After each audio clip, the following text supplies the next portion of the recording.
بسم اللہ الرحمن الرحیم۔ السلام علیکم، میں ہوں شجیع اللہ فراست۔ آپ دیکھ رہے ہیں نیشنل اور انٹرنیشنل نیوز پر مشتمل 4 ٹی وی کا خصوصی خبرنامہ دنیا بھر سے، یعنی خبریں آپ کی نظر سے۔ سب سے پہلے ہیڈ لائنز۔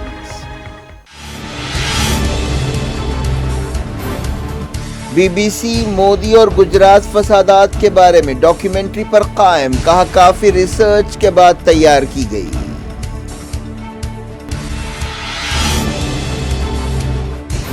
ٹویٹر اور YouTube B B C documentary فوری ہٹا دیں، مرکزی حکومت نے دیا حکم۔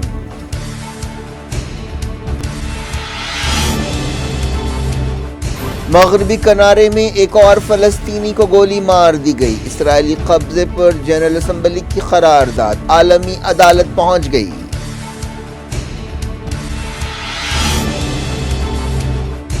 نیٹو رکنیت پر بات چیت کے لیے سویڈن کے وزیر دفاع کا انقرہ دورہ اچانک کینسل، اسٹاک ہوم میں مظاہرے پر ترکی کا قدم۔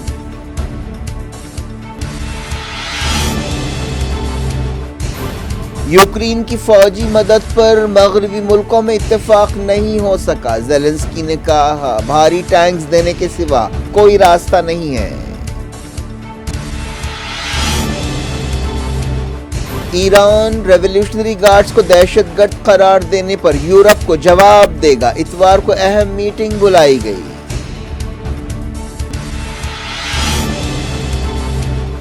لبنان کو جنرل اسمبلی میں ووٹ دینے کے حق سے محروم کر دیا گیا، بقائے ادا نہ کرنے پر کارروائی۔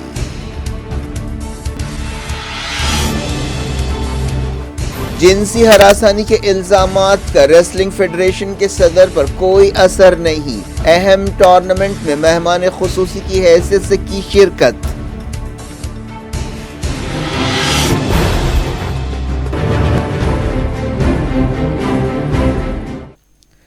ہیڈ لائنز آپ نے دیکھی، اب خبروں کی تفصیل کی طرف آپ کو لیے چلتے ہیں۔ مرکزی حکومت نے ٹویٹر اور یوٹیوب کو حکم دیا ہے کہ وہ گجرات کے 2002 کے فسادات اور وزیر اعظم نریندر مودی کے رول کے بارے میں بی بی سی کی ایک ڈاکیومنٹری کے لنکس فوری بلاک کر دیں۔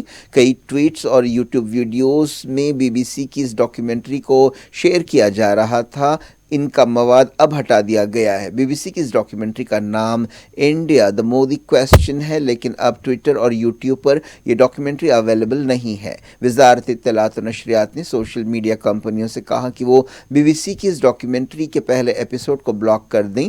پچھلے ہفتے یہ ڈاکیومنٹری جاری کی گئی تھی، جس پر ہنگامہ ہو گیا۔ انڈیا کی حکومت نے اسے پروپیگنڈا قرار دیا ہے۔ خود برطانیہ کے وزیر اعظم رشی سونک نے اس ڈاکیومنٹری سیریز سے دوری اختیار کی اور کہا کہ وہ اس سے اتفاق نہیں کرتے۔ وزارت آئی ٹی نے 50 سے زیادہ ٹویٹس کو ہٹانے کا حکم دیا۔ ترنمول کانگریس رکن پارلیمنٹ ڈیریک او برائن ان اپوزیشن لیڈرز میں شامل ہے جن کے ڈاکیومنٹری کے بارے میں ٹویٹس کو ٹویٹر نے ہٹا دیا۔ ڈیریک او برائن نے کہا کہ یہ سینسرشپ ہے، ٹویٹر نے میرے ٹویٹ کو ہٹا دیا ہے، اسے لاکھوں لوگوں نے دیکھا۔ 1 گھنٹے کی اس ڈاکیومنٹری میں اس بات کو بے نقاب کیا گیا کہ وزیر اعظم مودی کس طرح مائنورٹیز سے نفرت کرتے ہیں۔ وزارت اطلاعات و نشریات نے انفارمیشن ٹیکنالوجی ایکٹ کے تحت یہ کارروائی کی۔ سپریم کورٹ کی طرف سے بنائی گئی ایک ایس آئی ٹی نے گجرات فسادات میں مودی کے رول کی تحقیقات کی تھی، لیکن کوئی ثبوت نہ ہونے کی وجہ سے انہیں کلین چٹ دے دی گئی۔ لیکن ایسا کہا جاتا ہے کہ اس وقت کی نریندر مودی حکومت نے، جو گجرات میں پاور میں تھی، فسادات کو روکنے کے لیے کچھ نہیں کیا۔ ان فسادات میں سرکاری فیگرز کے مطابق 1000 اور غیر سرکاری فیگرز کے مطابق 3000 لوگ مارے گئے، جن میں زیادہ تر مسلمان تھے۔ بی بی سی نے نریندر مودی کے بارے میں اپنی ڈاکیومنٹری کا بچاؤ کیا ہے اور کہا ہے کہ کافی ریسرچ کے بعد یہ ڈاکیومنٹری بنائی گئی ہے، اس میں کئی اہم مسائل کو اٹھایا گیا ہے۔ بی بی سی کے ایک ترجمان نے بتایا کہ اس ڈاکیومنٹری کی تیاری میں کئی لوگوں سے بات چیت کی گئی، جن میں ایکسپرٹس اور گجرات فسادات کے کیسوں کے گواہ بھی شامل تھے۔ بی بی سی نے کہا کہ وہ دنیا بھر کے اہم مسائل کو اٹھانے کی پابند ہے۔ اس ڈاکیومنٹری میں انڈیا میں ہندو اکثریت اور مسلم اقلیت کے درمیان تناؤ کا جائزہ لیا گیا۔ اس تناؤ کے حوالے سے مودی کی سیاست کا بھی جائزہ لیا گیا۔ مغربی کنارے میں ایک اور فلسطینی کو گولی مار کر ہلاک کر دیا گیا۔ اس کے ساتھ ہی اب تک اسرائیلی فوج کے ہاتھوں اس سال ہلاک فلسطینیوں کی تعداد بڑھ کر 18 ہو گئی ہے، ان میں 4 بچے شامل ہیں۔ فلسطین کی وزارت صحت نے بتایا کہ 42 سالہ طارق مالک اور رام اللہ میں گولی ماری گئی۔ یہ واقعہ کفر نادر گاؤں میں پیش آیا۔ اسرائیلی فوج نے ایک فوٹیج جاری کیا جس میں ایک شخص کو یہودی فارم کی طرف بھاگتے ہوئے دیکھا جا سکتا ہے۔ جب وہ قریب پہنچتا ہے اسے گولی مار دی جاتی ہے۔ اسرائیلی فوج نے بتایا کہ اس فلسطینی نے ایک اسرائیلی آبادکار کو چاقو گھونپنے کی کوشش کی جس پر اسے ہلاک کیا گیا۔ حماس نے ہفتے کی صبح ایک یہودی آبادکار کے ہاتھوں ایک فلسطینی طارق مالک کی ہلاکت پر تعزیت کا اظہار کیا ہے۔ ایک بیان میں حماس نے فلسطینی عوام اور دوسروں سے کہا کہ وہ مزاحمت جاری رکھیں۔ انٹرنیشنل کورٹ آف جسٹس نے کنفرم کیا ہے کہ اسے یو این جنرل اسمبلی کی طرف سے ایک درخواست مل گئی ہے جس میں فلسطینی علاقوں پر اسرائیل کے قبضے کے قانونی نتیجوں کے بارے میں رائے طلب کی گئی ہے۔ ہیگ سے کام کرنے والی عالمی عدالت نے اس سلسلے میں کافی سرگرم رول ادا کرنا شروع کر دیا ہے۔ 31 دسمبر 2022 کو یو این جنرل اسمبلی میں ایک قرارداد منظور کرتے ہوئے عالمی عدالت سے یہ رائے طلب کی گئی تھی۔ اسرائیل نے اس قدم کی مخالفت کی تھی جبکہ فلسطینیوں نے اس پر خوشی کا اظہار کیا تھا۔ 87 ملکوں نے اس تحریک کی تائید کی تھی جبکہ 25 نے مخالفت کی تھی اور 53 ملک غیر حاضر رہے تھے۔ یو این جنرل اسمبلی سے یہ بھی کہا گیا کہ وہ دسمبر 2023 میں آنے والے سیشن میں اس قرارداد پر عمل کرائے۔ یونائیٹڈ نیشنز میں فلسطین کے سفیر ریاض منصور نے ان ملکوں کی تعریف کی جنہوں نے دباؤ اور دھمکیوں کے باوجود قرارداد کے حق میں ووٹ دیا۔ رام اللہ میں فلسطینی اتھارٹی نے یو این جنرل اسمبلی کی قرارداد کی تعریف کی۔ اسرائیلی وزیر اعظم بنجامن نتن یاہو نے عالمی عدالت سے رائے طلب کرنے کی درخواست کو قابل مذمت اور افسوسناک قرار دیا۔ اسرائیل سے متعلق کئی دوسرے معاملات بھی عالمی عدالت میں لے جائے جا رہے ہیں، ان میں شیرین ابو عاقلہ کا قتل بھی شامل ہے۔ مغربی کنارے میں اسرائیلی فوج کا کریک ڈاؤن جاری رہا۔ فلسطین انفارمیشن سینٹر نے بتایا کہ نابلس میں اسرائیلی فوج اور فلسطینیوں کے درمیان جھڑپیں ہوئیں جن میں یہودی آبادکاروں نے بھی حصہ لیا۔ جھڑپوں میں درجنوں لوگ ہلاک ہوئے جن میں زیادہ تر فلسطینی تھے۔ ترکی نے سویڈن کے وزیر دفاع کے دورے کو اچانک کینسل کر دیا ہے۔ اسٹاک ہوم میں ایک کٹر گروپ کے احتجاج کے منصوبے پر یہ کارروائی کی گئی۔ اس مسئلے پر سویڈش سفیر کو بھی طلب کیا گیا۔ ترکی نے بتایا کہ وہ سویڈن کی نیٹو رکنیت کے بارے میں اپنے اعتراضات دور کرنے کے لیے ہونے والے اس دورے کو فی الحال کینسل کر رہا ہے۔ اسٹاک ہوم میں ترکی کے سفارت خانے کے باہر ایک احتجاج کا منصوبہ بنایا گیا ہے۔ سویڈن کی نیٹو رکنیت پر ترکی کے اعتراضات کی وجہ سے دونوں ملکوں کے بیچ کافی تناؤ پایا جاتا ہے۔ اندیشہ ہے کہ 500 سے 600 لوگ اس احتجاج میں شرکت کریں گے۔ یوکرین کی فوجی مدد کے بارے میں مغربی ملکوں میں اتفاق رائے نہیں ہو سکا۔ ایک ایئر بیس پر جو جرمنی میں ہے مغربی ملکوں کی یہ میٹنگ ہوئی تھی۔ یوکرین کے صدر وولڈیمیر زیلنسکی نے کہا کہ مغرب کے پاس یوکرین کو بھاری ٹینکس دینے کے سوا کوئی دوسرا راستہ نہیں ہے، لیکن جرمنی نے اب تک ایسے ٹینکس دینے کے لیے کوئی وعدہ نہیں کیا ہے۔ امریکہ کی میزبانی میں 50 سے زیادہ ملکوں کی میٹنگ ہوئی جس میں یوکرین کی فوجی مدد بڑھانے پر غور کیا گیا اور کئی ملکوں نے فوجی مدد کا اعلان کیا۔ یوکرین کے وزیر دفاع نے کہا کہ انہوں نے جرمن ڈیفنس منسٹرز کے ساتھ لیوپارڈ 2 ٹینکس کے بارے میں دو ٹوک بات چیت کی ہے۔ یوکرین ان ٹینکس کے لیے سرگرمی سے مہم چلا رہا ہے لیکن جرمنی نے اب تک اس کا فیصلہ نہیں کیا ہے۔ مسئلے کو ایران نے ایک بار پھر ریولیوشنری گارڈز کو دہشت گرد تنظیم قرار دینے کے یورپی یونین کے فیصلے کی مذمت کی ہے۔ جمعرات کو یورپی پارلیمنٹ میں یہ قرارداد منظور کی گئی جس میں ایران پر پابندیاں لگانے کی بھی بات کہی گئی۔ بھاری اکثریت سے یہ قرارداد منظور کی گئی جس کے مطابق ریولیوشنری گارڈز کی ذیلی تنظیموں جیسے بسیج فورس اور قدس فورس کو بھی دہشت گرد تنظیمیں قرار دیا جائے گا۔ اس قرارداد میں حالیہ احتجاجات پر ایران کے سخت رسپانس کی بھی مذمت کی گئی۔ ایران میں مہسا امینی کی موت کے بعد سے احتجاج اور گڑبڑ کے دوران کئی لوگوں کو سزائے موت دی گئی ہے، ان میں سے بعض سزاؤں پر عمل بھی کیا گیا ہے۔ ایران نے کہا ہے کہ وہ اس قرارداد کا جواب دے گا۔ اتوار کو ایران میں ایک اہم میٹنگ بلائی گئی ہے جس میں ریولیوشنری گارڈز کے علاوہ وزارت خارجہ اور ارکان پارلیمنٹ بھی حصہ لیں گے۔ سمجھا جا رہا ہے کہ اس میٹنگ کے بعد یورپ کو جواب دینے کے لیے ایک اہم فیصلہ کیا جائے گا۔ امریکہ نے یورپی پارلیمنٹ کی قرارداد کی تائید کی ہے۔ ایرانی وزارت خارجہ نے امریکہ اور یورپی یونین کے ساتھ اپنی طرف سے پابندیاں لگائی ہیں۔ وزارت نے ریولیوشنری گارڈز کے بارے میں کہا کہ دنیا میں دہشت گردی کے خلاف کام کرنے والا یہ سب سے بڑا ادارہ ہے۔ ایران کے وزیر خارجہ حسین عامر عبداللہیان نے یورپی یونین کے خارجہ پالیسی چیف جوزف بورل سے ٹیلی فون پر بات چیت کرتے ہوئے کہا کہ یہ قدم ایسا ہی ہے جیسے یورپ اپنے پیر پر کلہاڑی مار رہا ہے۔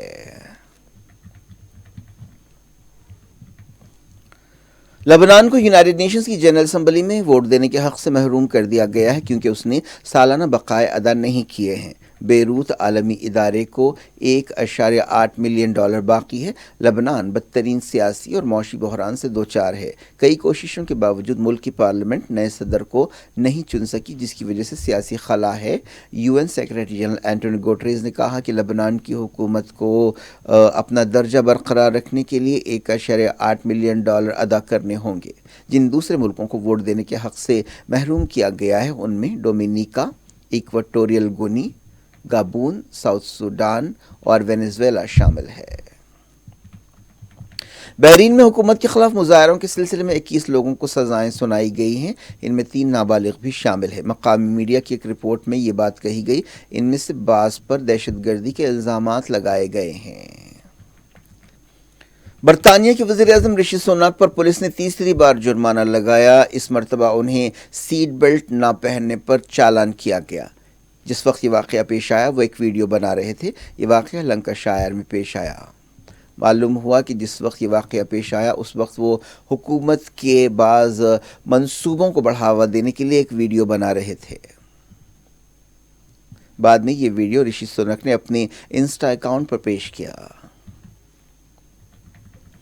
اتراکھنڈ کے سابق چیف منسٹر اور B J P leader Trivendra Singh Rawat نے کہا ہے کہ جمہوریت میں ذمہ داری ان لوگوں کے سر بھی آ جاتی ہے جو اس ذمہ داری سے نمٹنے کی صلاحیت نہیں رکھتے۔ سوشل میڈیا میں ایک ویڈیو وائرل ہوا ہے جس میں راوت کو جوشی مٹھ بحران کے بارے میں ایک سوال کا جواب دیتے ہوئے سنا گیا۔ انہوں نے کہا کہ جمہوریت میں سب کا رول ہوتا ہے، ان میں کچھ سمجھدار ہوتے ہیں، کچھ کم سمجھدار ہوتے ہیں اور کچھ ایسے بھی ہوتے ہیں جو اور بھی زیادہ کم سمجھ رکھتے ہیں۔ یہ ستم ظریفی ہے اور جمہوریت کا حسن بھی ہے کہ اس سسٹم میں لوگ اپنے نمائندوں کو چنتے ہیں، اسی لیے بعض وقت ذمہ داری ان لوگوں کے کندھوں پر آ جاتی ہے جو اسے سنبھال نہیں سکتے۔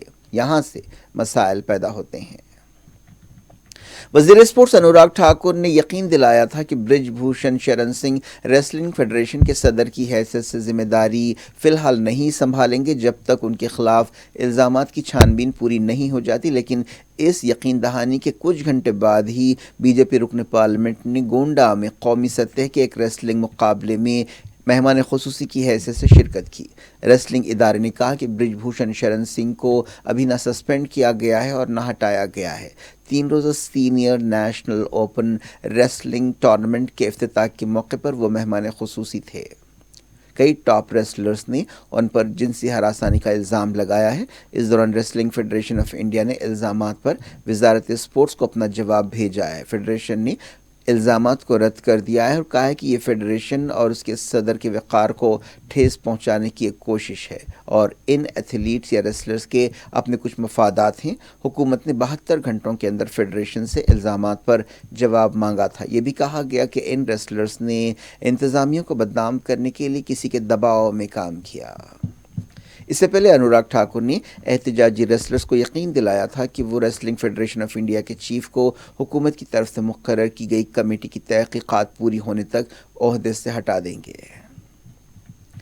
آئی ٹی کمپنی وپرو نے اپنے 400 سے زیادہ ملازمین کو اچھا کام نہ کرنے پر نکال دیا ہے۔ کمپنی نے ان تمام نئے ملازمین کو ٹرمینیشن لیٹرز بھجوا دیے ہیں اور کہا ہے کہ مناسب وقت تک ٹریننگ دینے کے باوجود وہ داخلی ٹیسٹ میں ناکام رہے۔ حالیہ عرصے میں کئی آئی ٹی کمپنیوں نے اپنے ملازمین کو نکالا ہے جن میں مائیکروسافٹ، گوگل اور امیزون بھی شامل ہے۔ کیا کچھ ہو رہا ہے آپ کی دنیا میں؟ آخر میں ہیڈ لائنز دنیا بھر سے ایک بار پھر دیکھتے ہیں۔ بی بی سی مودی اور گجرات فسادات کے بارے میں ڈاکیومنٹری پر قائم، کہا کافی ریسرچ کے بعد تیار کی گئی۔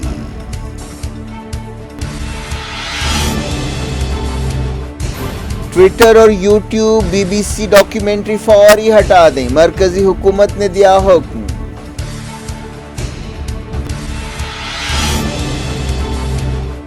مغربی کنارے میں ایک اور فلسطینی کو گولی مار دی گئی، اسرائیلی قبضے پر جنرل اسمبلی کی قرارداد، عالمی عدالت پہنچ گئی۔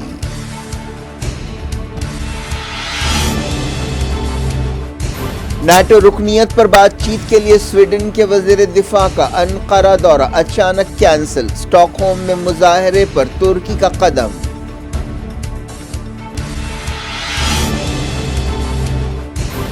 یوکرین کی فوجی مدد پر مغربی ملکوں میں اتفاق نہیں ہو سکا، زیلنسکی نے کہا بھاری ٹینکس دینے کے سوا کوئی راستہ نہیں ہے۔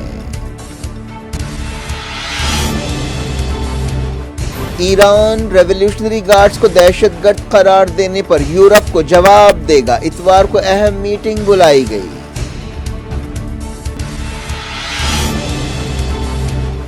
لبنان کو جنرل اسمبلی میں ووٹ دینے کے حق سے محروم کر دیا گیا، بقائے ادا نہ کرنے پر کارروائی۔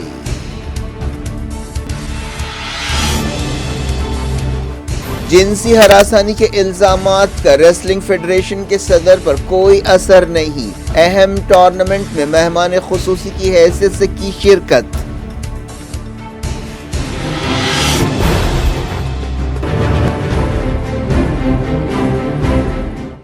یہ تھی آج کی خبریں، اب شجیع اللہ فراست کو دیں اجازت اور اپنا بے حد خیال رکھیں۔ اللہ حافظ۔